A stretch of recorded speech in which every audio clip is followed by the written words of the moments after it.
Hello everybody, good morning and welcome to the United Stand. The news is massive, it's breaking news, and Dan Ashworth has left Manchester United this morning. He's got to be one of the shortest term directors of football in history. He only started officially in July, he's not even seen Christmas. Turkeys have lived longer than this, absolutely incredible. And this is also being driven by Sir Jim Ratcliffe and Ineos in removing, effectively it's mutual, but nothing's mutual after 5 months. Something's gone wrong there, and apparently Sir Jim Ratcliffe and Ineos have driven this to get rid of Dan Ashworth. What are your thoughts?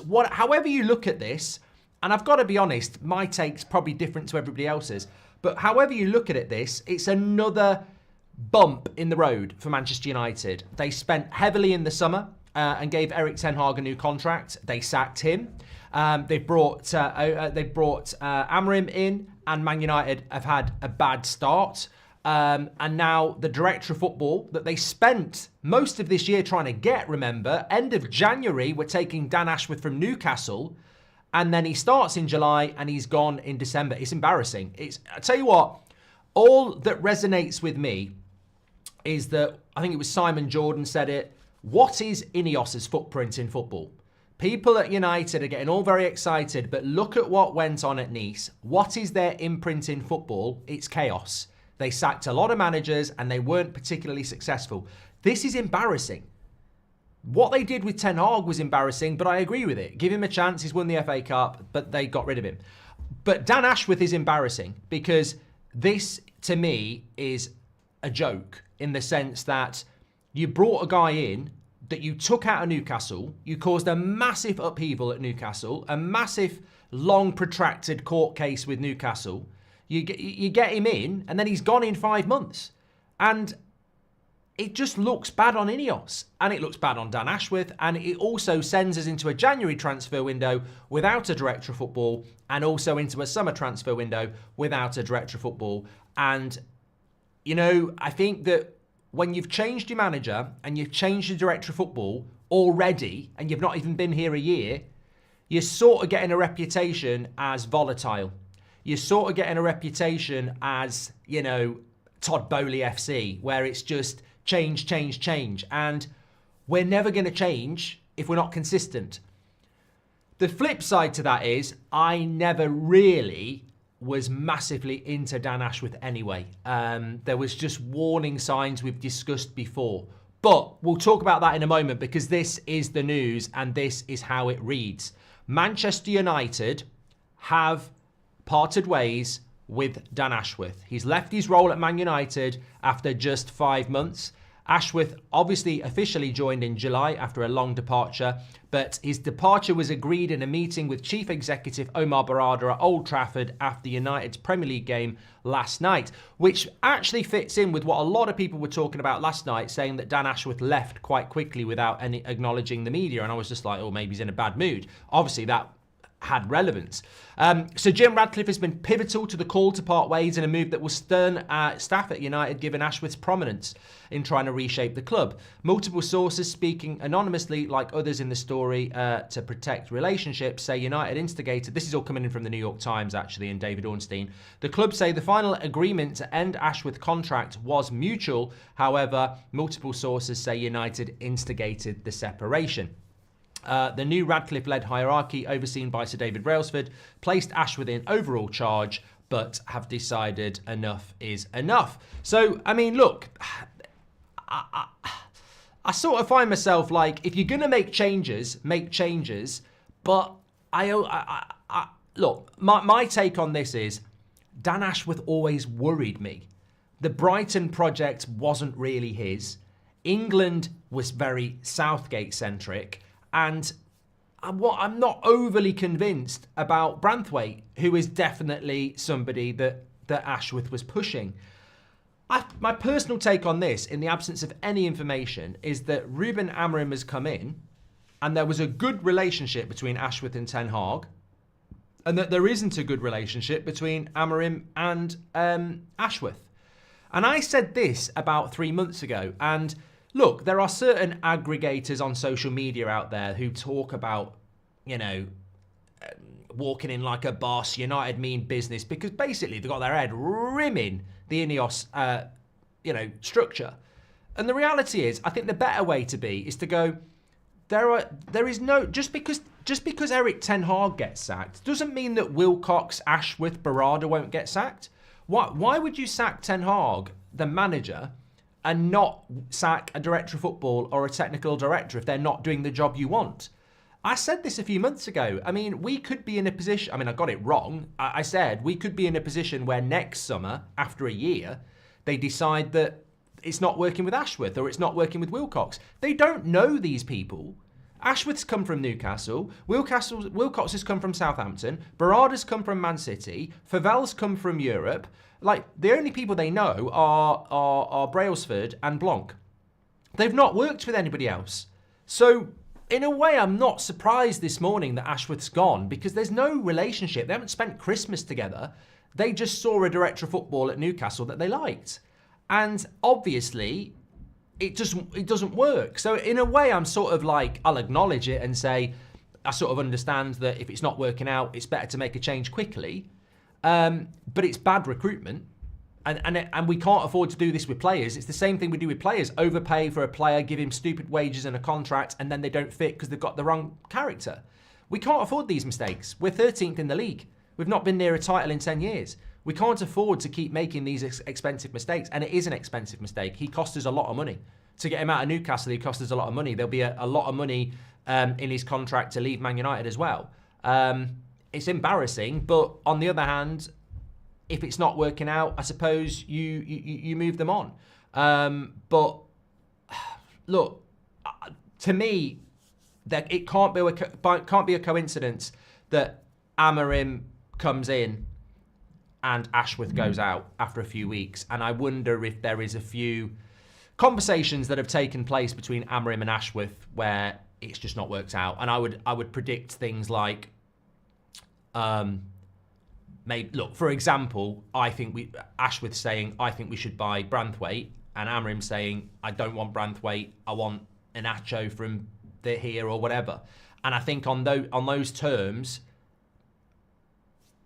that you can understand that. You've got to back your manager. I mean, I hope we're going to do it with some fucking players as well. But this is shocking news on a Sunday morning to wake up and see your director of football's been sacked when he's only been here for 5 months. I mean, it took us longer to get him out of Newcastle than it did that he was in a job.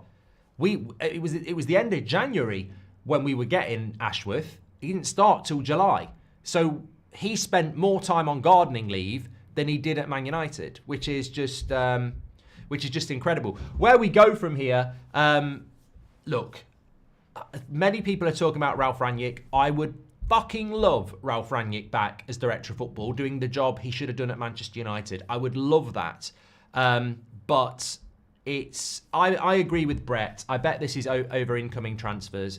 And that to me is a good thing. Going back to Dan Ashworth, I was never really on board with it. I'll back a signing, I will back a recruitment because you've got to give them a chance. But I did drop the hints in there. I said, I don't like the Southgate relationship. Newcastle, is it that good, his recruitment? A lot of their good signings came in before. And there was just something about Ashworth that didn't come across as authoritative. But you give him a chance, and I'm surprised he's gone so quickly. I am shocked. Where we go next, they've got to bloody get it right. Look, you can get it wrong. You can get it wrong once. You can get it wrong on Ashworth, but you've got to get it right on the next one. You can get it wrong on Ten Hag, but we've got to get it right with Amorim. And maybe Wilcox needs to go. Maybe Berardi will go. None of these jobs are safe, and that's absolutely fine. And you're going to make misses, but it's got to be something massive and ultimately irreversible if you're going to do that so quickly. And there's obviously just completely and utterly different mentalities going on there between what Ineos's vision is and what Ashworth's vision was. And look, some people in the chat, if you're just tuning in lately, Dan Ashworth is gone. I know we're live a little bit before 10 o'clock, but this is breaking news this morning. Dan Ashworth is gone. I want to go through some of your comments. The director of football is gone. It's official. He leaves Manchester United, having joined in July, having been on gardening leave longer than he was actually here. He is gone. Man United have pushed for this. They say it's mutual, but at the end of the day, if you get called into a meeting and they say it's not working out, you're not going to go, please let me stay. He's gone.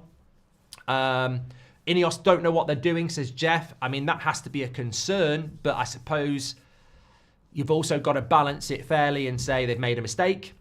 They have made a massive, embarrassing mistake and they will be ridiculed for it. Absolutely. What they've got to do is turn that mistake into a success. They made a mistake with Ten Hag. I was on board with that mistake. I can't be a hypocrite. I think Ten Hag should have got a chance after the FA Cup final. It didn't work out. But then again, you look at Ten Hag and you go, well, it didn't work out with Ten Hag, but I was even thinking last night, should we have waited till the end of the season with Ten Hag? We still could have gone for Amorim, and Amorim's taken 4 points from 12. So it's not like Amorim's come in and everything's great. Obviously, there was big problems at the club that Ten Hag was dealing with, that Amorim's still dealing with, and there is no quick fix. So, you know, as much as Ten Hag needed to be sacked, it's not like Ten Hag wasn't the problem. Like, he was a problem, but he wasn't the problem. We're in a big problem. We've just been beaten 3-2 at home to Nottingham Forest. Is Dan Ashworth the fall guy for that? I mean, the thing that caught me this morning, have United lost to Forest and decided to sack Dan Ashworth? I mean, this is very different to the Glazers. Normally, you'd lose a game like that, and the Glazers would put a story out that we're signing Vinicius Jr. or someone like that. That's the normal thing. Man United lose to Forest and we sack the director of football. Was that going to happen if we'd won? That was the thing before I went live that I was thinking about. If we'd won, would Dan Ashworth not have been sacked? And has he been sacked because that's the final straw? But he's got nothing to do with that. I don't see the correlation between losing to Forest and Dan Ashworth, the director of football, being sacked, unless someone can explain that to me. Because the director of football, well, let's just go through his business. Mazraoui, success. De Ligt, going to be a success. Agate, going to be a success. Yoro looks like he's going to be a success. 4 out of 5 ain't bad. And, you know, who knows what's going to happen with Xerxes. So I don't think you can sack Dan Ashworth for losing to Forest. And I don't think his signings have been bad. The sales were good. Wan-Bissaka and McTominay brought much needed funds in. I mean, they might be looking at him and going, fucking Casemiro, 350 grand a week, can't even get a minute, and you didn't get rid of him. They might be looking at stuff like that. But I can't see. Shane says De Ligt's not good. I mean, you need to watch more football, Shane. We can't educate everybody. But the point I'm trying to make is that I don't see how losing to Forest reflects on Dan Ashworth, if you know what I mean. Let's go through some of your comments. Mark, would you go to... I mean, I don't know where we're going to go next. I mean, this is going to be... The trouble with United is it never ends, does it? And I want to say this as well. It never ends. Like, we bring a new manager in, the players are shit, we're losing games, 4 points from 12, Man City next week.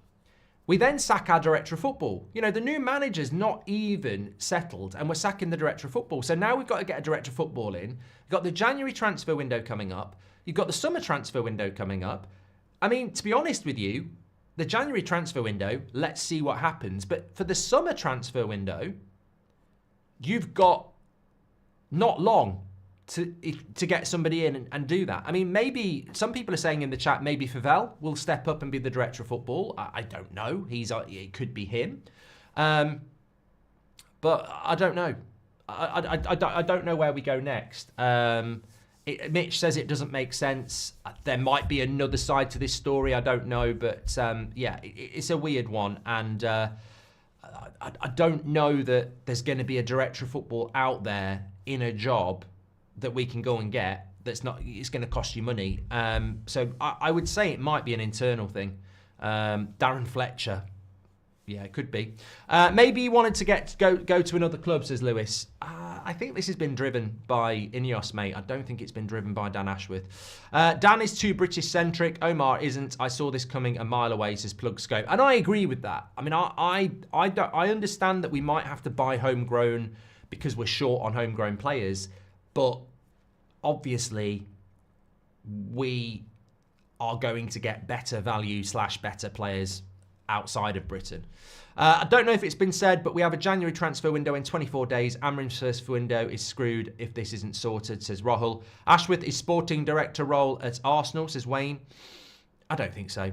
Mark, would you go to City and take the director of football that's already worked with Amrim, like United did with Barada? James, I think he's only just started. You'd struggle to do that. What do you think? What do you think they blame Ashworth for? What decisions did he oversee or was responsible for? Also, since the decision was at Old Trafford last night, any players? Says Big Z. Muyad says, someone call guitar, please. What started with so much promise is now becoming a heap of S-word shit, says Muyad. I would say that they're probably not happy with Dan Ashworth's support for Ten Hag. A lot of people using this as an opportunity to go in on De Ligt. Mate, have your own opinion. You're not going to change mine. I think De Ligt's been a very good signing and will be a very good signing. I thought he played well yesterday. I think he's played well for the last few games. So I don't really understand why we're talking about De Ligt. And maybe Dan leaked the Mazraoui rainbow jacket news. Says he love United hop. I hate the ops. I love the conspiracy. Look, I think in business, putting a business head on it, you would not be happy with... You'd hold the £30 million to sack Ten Hag and recruit Amrim against the director of football. You would hold that against him. And Dan Ashworth was I know this for a fact, Dan Ashworth was a very big supporter of Erik Ten Hag. They got on very well. I can't be a hypocrite on this because I think we should have kept Ten Hag. I actually think that by keeping Ten Hag, it's led us to Amrim. If we'd got rid of Ten Hag after the FA Cup final, we would not have got Amrim. We would have got Thomas Tuchel or, you know, someone like that. So I actually think that keeping Ten Hag was the right thing to do. We'd won the FA Cup. We backed him in the summer. There was no improvement. You make the change. I think that was the right thing to do. And then we've ended up with Amrim, which I think is the best we could have hoped for. So I don't have a problem with that. Sometimes you've got to make mistakes to make improvements. But I think from a business point of view, and Sir Jim Ratcliffe is a businessman, I think that financially he won't be happy that cost them that mistake was, you know, tens of millions of pounds. So that may well be just what it's all about. I don't know. And then maybe there's not a great relationship with Ashworth and Amrim. So Sir Jim goes, right, well, he got it wrong about Ten Hag, and he doesn't get on with Amrim, so he can go. Maybe that's what it is. What are the odds of us getting someone better than Dan Ashworth, says Milton? I don't think they're very big. I think we'll go internal. I think we'll do an internal thing, which I don't like, but I think we'll go internal. Sporting director of football incoming, says Curtis, and Ineos needs to show the same ruthlessness when it comes to the players as well. Then I will say Ineos can get us back to where we want to be, says Sarath. What's going on? We're pathetic, says Steve Brown. Ashworth not up to the project. Check his record, says Yuri. How are the... Man United fan for life says, hi Mark, how are you? These players are the same old guff. We need Amrim players and wish this club could just get their heads sorted. Ranić in Mark says, Angel Bomb. It's a shame Ineos aren't that quick to sack players when it's not working out. Cough, cough, Shaw, Rashford, Anthony and the rest. Well, I do want to see that happening, OB. It's not as easy, of course, but I hope they do show some ruthlessness with players because we've seen over 200 members of staff sacks in the last few months. We've seen ticket prices going up for match-going fans in the last few weeks. We've seen Dan Ashworth sacked after 5 months, and yet I still see the same morons running around in a Man United shirt earning big wages who've been here for fucking ages. So, you know, and we're 13th in the league and we've just lost another game of football. So when are we going to start sacking the people that need to get sacked? Because I'll be there to celebrate that. I will celebrate that. Ashworth... Cad said you said it would happen. I do. I remember saying it, and I don't take any joy in it, but I do remember saying it a few times in the summer that nobody's job should be safe, and that although we're bringing in all these people, there's no past relationships. So what I remember saying it specifically like this. I said you're bringing in a new technical director, a new CEO, a new owner, a new director of football. They've never worked with each other before. What are the chances that they all come together and get on really well? Like, slim, really slim. They've never worked together. They're all going to have different ideas. And I think clearly that's probably what's happened. Ashworthless spent more time trimming the hedges than on the job, says Rasta. How is this ruthless when his signings have been good, says D1. Maybe this is for the better, says Thomas. We want ruthless aggression and then we moan about it. Keeping Ten Hag was clearly a wrong decision and now Amram is struggling to pick up the pieces. I was Ten Hag in, but in hindsight it set us back, says Nick Warren. But Nick, maybe you need to open your mind up because it's a fair point you're making, but if we'd sacked Ten Hag, we wouldn't have Amram. So would you rather we sacked Ten Hag in the summer and ended up with Tuchel, or would you rather we kept Ten Hag, made sure it wasn't the right thing to do, and ended up with Amram? Every day of the week, I'd rather be in this situation. I'd rather be with Amram than Tuchel or Southgate or Frank or whoever it was. So I don't have a problem with where we've ended up. I don't mind making mistakes if you end up in a better position, and I think we have the best coach possible that's ever been available in the last 12 months. So I don't have a problem with that. Aidan says, maybe it's the ruthlessness we need. High-End's report says, this is ruthlessness. This shows whoever is not working out will be gone. Also, if we have too many cooks in the kitchen, then this was predictable. Ineos did a lot of talking when they first came in, and we're no better off now than we were before. Empty promises. Just look at Nice. The signs were there, says Max. Thank you very much for your super chat, Max. Dan probably said, I told you we should have got Southgate after yesterday and they had enough, says Liam. Wilson said, he spent more time in gardening leave than at the club. I sense something sinister. Doesn't do good to the morale of the team and the new manager, says Wilson. Well, it is very disruptive because the director of football has a close relationship with players because he negotiates contracts, etc. So it's not like, it is a disruptive sacking. It is something that will resonate through the club, definitely. 15 million down the drain again, says 5 Cantonars. Ineos showing why they are not good club owners, says John. Just sounds like they are making it up week by week. Just don't know why they wasted so much time. You said after Ollie was sacked, we would suffer before it gets better. I had no idea we would suffer this much. Saying that, I'm very optimistic with Ruben, says Nick. We need to get the sporting director of football out of City. He knows Amram and the players he needs, says Kofi. I'm taking the positive from this. So Jim can be ruthless. Now I need the ruthlessness for the playing staff as well, says Larry. This is strange, but in some ways not surprising given Ineos history with Nice. I assume Vivell will be made interim director of football, says Patrick. Exactly, I think the same. 15 million on Eric, 25 million on Dan. No wonder we're getting charged £66. Jim is the 6th Glazer, says Chops. Ray Carl, hope you're doing well, says we're a laughing stock again. And James Holland says it may turn out to be the correct decision in the end, but the embarrassment is real this morning, says James. You've got to acknowledge that. Going into another transfer window unprepared then, no director of football in January, transfer window is a shambles. Who do they even go for now? Says Love United, hate the ops. I think Jordan in the chat says who's going to replace Dan Ashworth. I think it will be internal. I think it will be an internal replacement because it will save money. I don't think we're going to go out and recruit the best in class now. I think we tried that, made a mistake, and I think we're now going to go with a cheaper option. I mean, it can't be Darren Fletcher. I mean, at least Favell's got a little bit of experience from Leipzig, wasn't it? So, yeah. Dan probably went to Ineos and told them we need open heart surgery and a massive clear out, and they didn't agree, says Deco. Could this be the problem between Barada and Ashworth? Because direction could be correct, but executed poorly. Also, no left back and a striker, says Sean. What are the odds for Paul Mitchell coming next, says Razzler? Very low, because he's at Newcastle now. Big Zed said they sacked the only passionate Man United staff when they made the mass redundancies, says Big Z. And how do we know that Dan's vision was wrong, says Edward Newgate? Need to remember that Ineos co-own with the Glazers. Laying off people penny pinching. I don't trust them, says Edward. Well, somebody just said it there. What if Dan Ashworth went in and said, we need open heart surgery, look at that shit today, we need to start getting rid of some of these players, and Ineos went, well, we can't do that, Dan. So if you're not on board with the project, then what's going to happen? And maybe that's what happened. I don't know.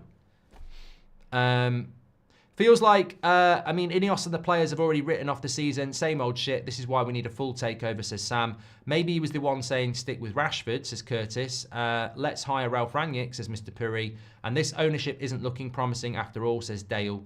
I mean, look, if you listen to what Sir Jim Radcliffe said yesterday about the price hike, he said that something along the lines of, why should we have tickets cheaper than Fulham?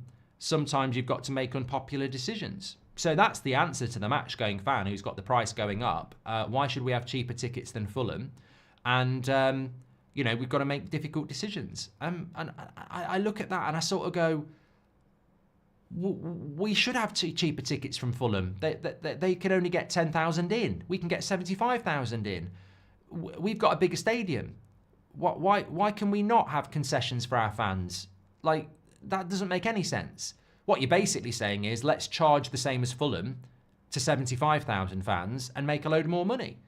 And, you know, unpopular decisions, well, it's unpopular because you waste fucking money. You know, you're charging fans, match-going fans, more money to go and watch Man United because it's a way to make money, and then you're pissing money out the club. Like, Dan Ashworth's going to walk away with about 15 million. Ten Hag walks away with 15 million. You know, you're throwing tens of millions of pounds on your mistakes and then making fans pay it because that's what Fulham pay. That's a crap way of looking at it. You can't say ticket prices are justifiable because Fulham pay more than we do when you're doing it because you're wasting money. That's the truth of the matter. It's not a difficult decision. You need to make money because you keep making big, expensive mistakes. So the people pay for it are the fans. That's what's happening. Or ordinary working people with their jobs. And on top of that, you keep inflicting shit on us game after game who've been at this club for years earning fucking ridiculous money with very little care, and we'll pay for it. Start fucking off some of these players and people might start to understand your, you know, integrity and ability to redeem this football club. But I'm sort of like, I'm in the waiting room on this because there are so many things you can work with this. Maybe Dan Ashworth wanted Southgate. Maybe he loves Rashford. Maybe Ashworth wanted to clear out Rashford and everybody. Maybe Ineos didn't want to do that. We don't know the reason why Ashworth's gone. And we won't know because it'll all be under non-disclosure. But what we do know is how Ineos are going to react to this. Now, if Ineos react to this by open heart surgery and a new director of football, then obviously Ashworth wasn't up to the job. If Ineos react to this with no open heart surgery and we keep utilising the same shit players that have had multiple chances, then we know that Ashworth probably wanted total change. So that's the way I look at it. We're in big trouble at the moment. We're awful on and off the pitch, says Dan Davey, and you're absolutely correct. And that needs to change. You know, absolutely needs to change. And I sort of wonder how that is going to change, if I'm being completely honest. But I'm shocked by this. I wasn't expecting this. And the one thing I always say to you in this community is, when it's Manchester United, always expect something. There's no such thing as a quiet day. But look, under Ineos, probably expect things more. We're waking up on a Sunday morning, the director of football's basically been sacked after 5 months. Christmas Eve at 4 o'clock, last year, Ineos get announced on Christmas Eve. We're just in this world of shock at the moment. And the results on the pitch are shocking as well. It's shock, but it's not shock and awe. And I don't mind shock and awe, because shock and awe is like, wow, that's amazing. This is like, what the fuck? You know, because I can't read it. And as I said at the start of the show, a lot of people in the industry said about Ineos, why are people getting excited about people that actually have no footprint in football and actually have been quite chaotic at Nice? And you always need to keep that in your head. But on the other hand, you're sort of like, well, I like what happened with Ten Hag and Amorim because it led to Amorim and it gave Ten Hag a chance. I like a lot of the summer transfers. I do think there's a lot of potential there. I like that Amorim's start has been bad because it's the reality of what's been going on for 10 years that's not been papered over. We've not gone over to the shit and poured perfume all over it to make it smell nice and then that wears off and it's shit again. I actually haven't got a problem massively with what's going on the pitch at the moment, as long as Amorim sees what we see and removes what needs to be removed and replaces what needs to come in. The reality on the pitch needs to happen. But what you also are looking at now is, have we got the ownership to deal with that reality? We know we need open heart surgery. We know we need to remove some of these players. I mean, look, let's have an honest conversation. People have spoken about Rashford for a week. What about Mason Mount yesterday? I mean, he's back from injury now. looked promising, comes off the bench yesterday, absolutely bang average. 250k a week, massive contract, injury concerns, comes on for Bruno, in Bruno's position, does nothing. Like, that's a £55 million signing on 250k a week, who is now fit, doing nothing against Nottingham Forest at home. You've got, obviously, the Rashford issue we've spoken about. Xerxes came on, didn't do a hell of a lot either. You know, you've got people going, is Garnacho good enough? Some people want to go in on Rasmus. Bruno's obviously a topic of conversation. There are so many problems on that pitch at the moment, and we need to have these questions answered. And the only way they get answered is in two ways. They either become good enough or they're not good enough. Now, if they're not good enough, what do we do with them? Because that becomes an Ineos problem. Any of those players I've mentioned there, they're not all going to become Kevin De Bruyne or Mo Salah, are they? So some of them need to go. All of them are on big contracts. How are you going to do your job there? This is the most important thing at Manchester United, and the director of football is intrinsically linked into it. We've been talking about this for 10 years. We have to clear the deadwood. And the deadwood is not Harry Maguire, who's out of contract in the summer. And the deadwood is not Anthony Martial, who was out of the contract last summer. The deadwood is to remove the players who are on big contracts and big wages who are difficult to get rid of. Luke Shaw, Marcus Rashford, Mason Mount, Anthony, Casemiro, maybe a Bruno Fernandes, maybe a Garnacho. You know, I'm not saying get rid of all those players. I'm listing off players that aren't out of contract in the summer and are on long contracts who may or may not be good enough for Man United. You've got to get rid of those players.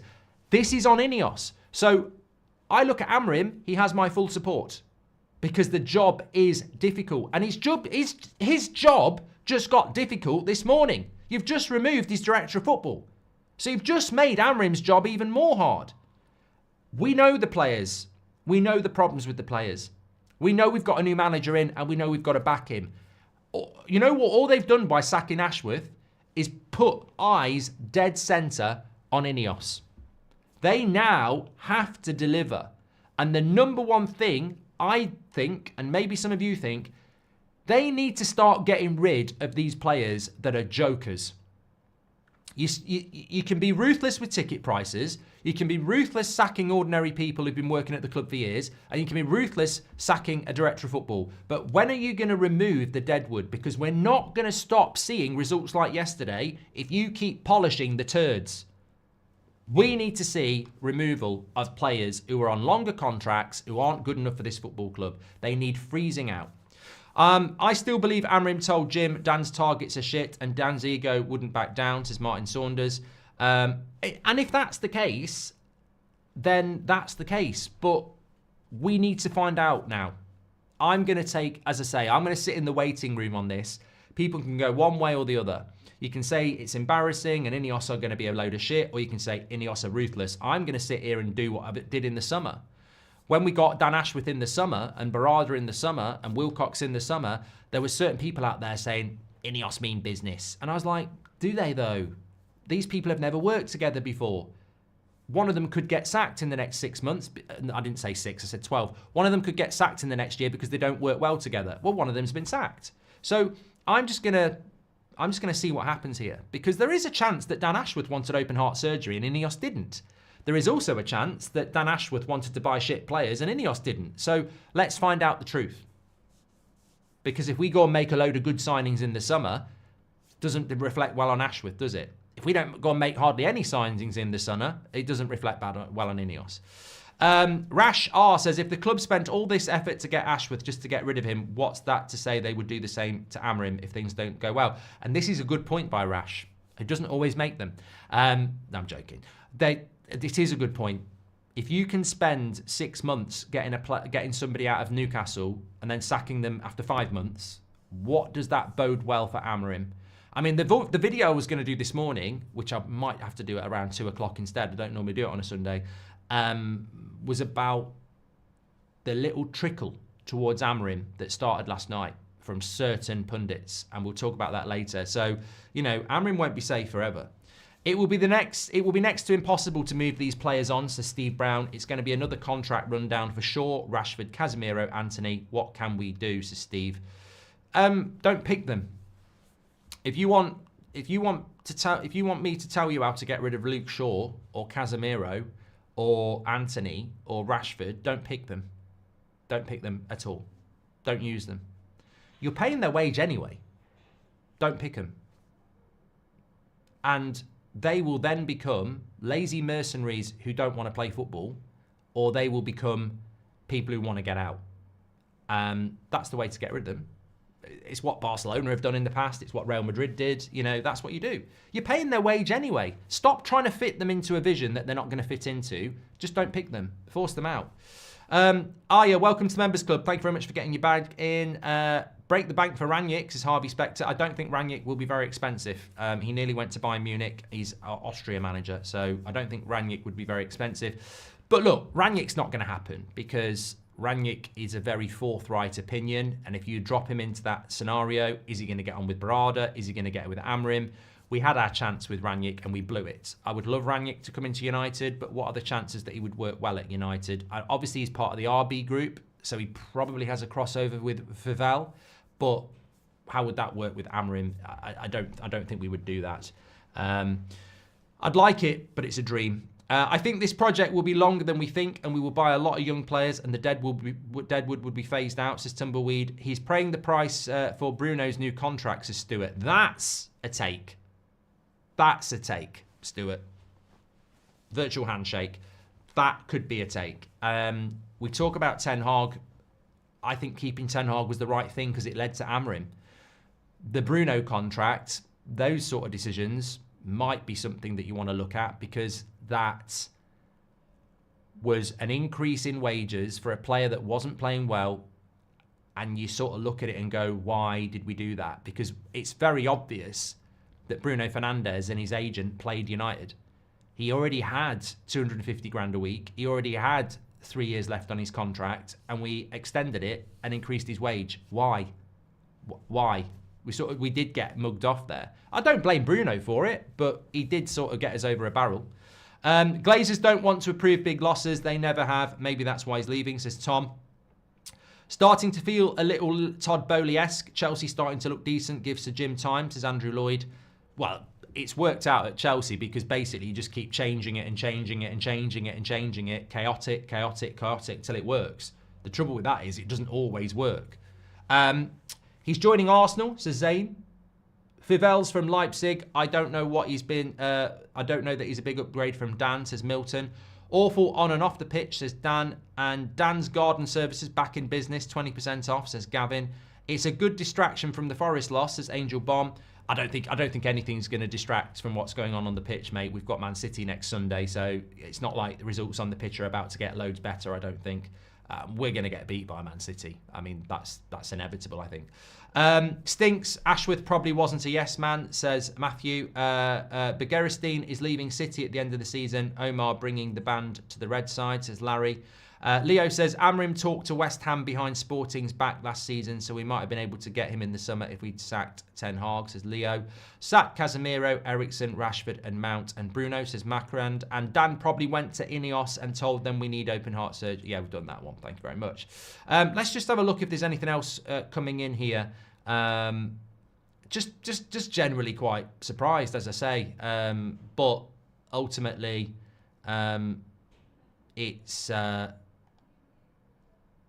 it is what it is. Just summarising it, Sir Jim was pivotal to the call to part ways. I think the interesting, you know what? Actually, can I just focus in on that because we are a community that delve into things. Sir Jim Radcliffe, pivotal. Is that good? Is that bad? Sir Jim Radcliffe isn't at United every day. Sir Jim Radcliffe is like Joel Glazer. He is the guy at the top who's not got his hands dirty. Like he is, it's like Todd Bowley, isn't it? It's like sack Dan for being disloyal. Or, you know, like he doesn't know the day-to-day running of the football club. My point is, if Sir Jim Radcliffe's pivotal, Something's irritated him about Ashworth. And what would irritate Sir Jim Ratcliffe when he's not hands-on day to day? It would be money. It can only be money. You can't blame the Director of Football for results because the Director of Football's signings haven't had a direct impact on results. So it would be money. It would be financial reasons that Dan Ashworth has been in trouble. I would imagine Sir Jim Ratcliffe is not happy about the financial decisions that have been made and how costly they've been. I think it is a bit of a telltale when Sir Jim is pivotal in the decision, because Sir Jim is like, it's like the CEO of Sky Sports sacking Gary Neville. Like, the CEO of Sky Sports wouldn't be working with Gary Neville on Monday Night Football. He wouldn't know what he's like. He'd just be like looking down, going, "Don't like the way he talks." You know, it's not hands-on. So what would it be about Sir Jim that doesn't like Dan Ashworth looking down? I think it would have to be financial decisions, maybe. We've got lots of people tuning in. Don't forget, if you are new to the United Stand or if you haven't subscribed, please click the button in the bottom right-hand corner, subscribe. We are only 100 away from 983,000. That's 1.983. We are on the road to 2 million, which is going to be absolutely massive for this community. We're trying to hit it by the end of the year. So please do subscribe, bottom right-hand corner, and share the video. Just a shout out for that and the community. But yeah, look, I think I didn't want to be discussing this. I think it's upheaval. My personal opinion is it's upheaval. And I didn't want to be discussing this. I wanted to be talking about the things I want to talk about, which I'm going to have to talk about a little bit later. Maybe we'll do a 2 o'clock live as well. In the sense that I think there was some things said after the match last night that really pissed me off from certain pundits, and we will talk about that later. But we're not talking about that at the moment because we're talking about what is a huge movement from Manchester United to sack a director of football who we spent 6 months getting out of Newcastle and don't even give him 6 months in a job here. I like to think that this is the correct thing to do, even though it's embarrassingly ruthless. This is not somebody... Look, Ten Hag was a Glazer appointment. Ashworth was Ineos putting their balls on the table and going, we're taking Newcastle's director of football because we can. We are screwing Newcastle because we can. Ineos did that. In fact, it was the first thing Ineos did. The first major move they made, well, they took Barada from Man City and then they went for Ashworth. But Ashworth was very much, we're taking him from Newcastle. No, you're not. Public battle, we get him. And then we sack him. So there can't be any... With Ten Hag, you can go, well, he wasn't their guy. But with Ashworth, he's their guy. And you fought and spent a lot of money to get that guy. So we're left here going, I respect the ruthlessness if it's not working out, but who did the homework? Who wanted Ashworth? That's what I would be saying, because they have got to be on thin ice. Whoever wanted Ashworth has to be on thin ice, because this is embarrassing. And this is what I mean about the manager with Ten Hag. I said, we're bringing all these people in. They're not safe. They've got to be scrutinised the same. And if they don't perform, they could go. So Ashworth's gone because he's done things wrong. But who brought Ashworth in? Because they've now got to be scrutinised because they've clearly got it wrong. Whoever championed Ashworth has clearly got it wrong. Maybe it was Brailsford. I think Brailsford had a close relationship with Ashworth. Maybe Brailsford needs to go. His strategic review wasn't very good. He had a strategic review from January to the end of the summer, and we've sacked the manager and the director of football by Christmas. So maybe Brailsford isn't any good at football. Maybe his fine margins, that worked well with cycling doesn't work with football, which wouldn't be a massive surprise. So I'd now be looking at who's going next, because Ashworth didn't walk into Manchester from Newcastle with, like Dick Whittington, with his, rope on a stick, handkerchief on a stick. I think you've got to look at who championed Ashworth, because clearly there's been a personality clash in there and we can't afford these mistakes. And if I was Sir Jim Ratcliffe, I'd be going, if we're making these mistakes on directors of football, we cannot afford to do it on a player, because a player costs a lot more. And that's where I'd be looking. But I am shocked. I'd really like to see Rangnick in United again, says Liking Trash. Begerstein is coming in. It's pre-planned, says Maka.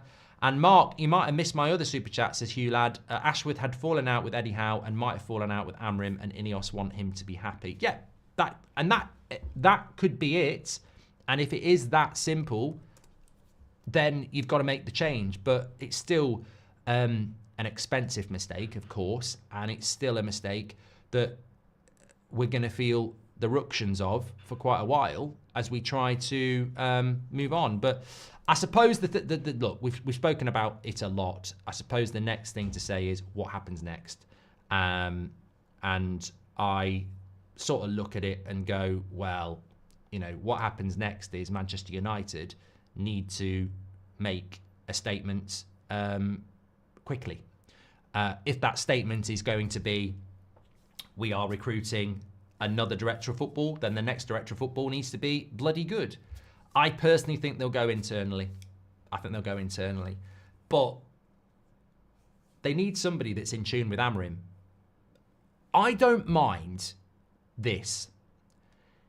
If you're going to go through the club with a wrecking ball and rebuild it, then you may as well wreck it all. There is no point in knocking a house down completely because you want to redo it, but leaving the original kitchen. And then you rebuild the house and the kitchen doesn't fit the house. If you're going to go through it with a wrecking ball, knock it all down. Have a proper reset. And if they've made a mistake with Ashworth and he doesn't work with Amrim, get rid of him. I look at the results, 4 points from 12. We are starting from the fucking ground. And I'm willing to do that. And if that means we've got to get rid of another director of football or a technical director or whatever, go and do it, and do it now quickly. But also do it with the players, for God's sake. There are people losing their jobs, and the people that need to lose their jobs have needed to lose their jobs here for years, and they're still here. I think this is the irritant in the fan base at the moment. Oh, look at the structure. Look at this, look at that. But the most important thing is, I can watch that Forest game again last night, and I'm seeing, what was the thumbnail for the fan forum? Don't shoot. We're literally getting pissed off with people shooting from 30 yards again, misplacing 5-yard passes. And we've seen them do it last season, under the last manager. We need to start removing players now. The ruthlessness is clearly there. That is without a question. We now need to see ruthlessness from the playing squad, because nobody's going to have any sympathy for that. And it needs to happen. And if it doesn't happen, I don't think Ineos are serious.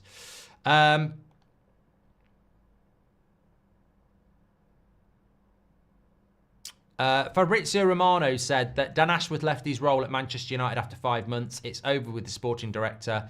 Tense situation with Sir Jim. Not happy at all with this last summer strategy. I see, this is what worries me.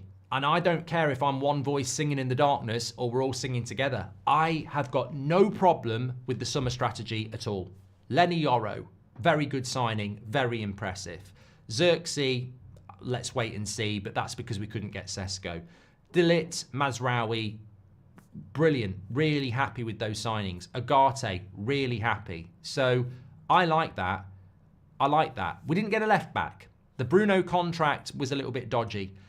Even keeping Ten Hag, not that bothered, because it led us to Amrim and we still need a reset. So I don't have a massive problem with the summer transfer strategy. I really don't. We've certainly had a lot worse. I thought last summer was probably one of the best summers we've had in the last decade. So maybe it's wages. Maybe, I don't know. Maybe Sir Jim wasn't happy that we didn't get rid of players like Casemiro. Look, we're not going to know the truth for a while, but I don't know. I'm not unhappy with that summer transfer window, and I'm not going to be a hypocrite and say that I am. I still think that there's elements of that transfer window that's good. But let's see what we're going to do next. We need open heart surgery. We already had a director of football and then failed him. His name was Rangnick, says Kalia. Maybe Dan wasn't keen on the formation, says Niki. I think Wilcox just move across to director of football. Don't forget he and Omar worked together at City, says Glenn. Yeah, but has Jason Wilcox got the European experience, or is he just another Ashworth? Like, I don't know. I'm fine with Ineos sacking Ashworth, but if these same good-for-nothing players are still here in the summer, then it'll be pissed. Look, the greatest, I think me and you are on the same page. Sack Wilcox, sack Barada, sack whoever you want to, but if you're not going to get rid of players, I don't really, it's just, you're just papering over the cracks. We've got to get rid of players. That's what we've got to do. Massive question marks over Sir Jim now, says Carl. This isn't great luck for him. Paid out 5 million to get him, then paying out an extra 15 million to get him out. This must be over the Ten Hag sacking, says Carl. I'd really like to see Rangnick in United again, says Like in the Trash. Thank you very much. Lots of good comments there. Right, I'm going to be back at 2 o'clock doing the morning show I wanted to do. So I will be back at 2 o'clock with you. Please do subscribe on your way out. We're only 100 away from 983,000. Absolute legends. Loads getting involved. Massive topic. If you didn't watch live, fire away in the comments. Lots to discuss. I'll speak to you all in a bit. I'm going to go and get my breakfast now. Take care. Thanks for watching. Speak to you in a bit.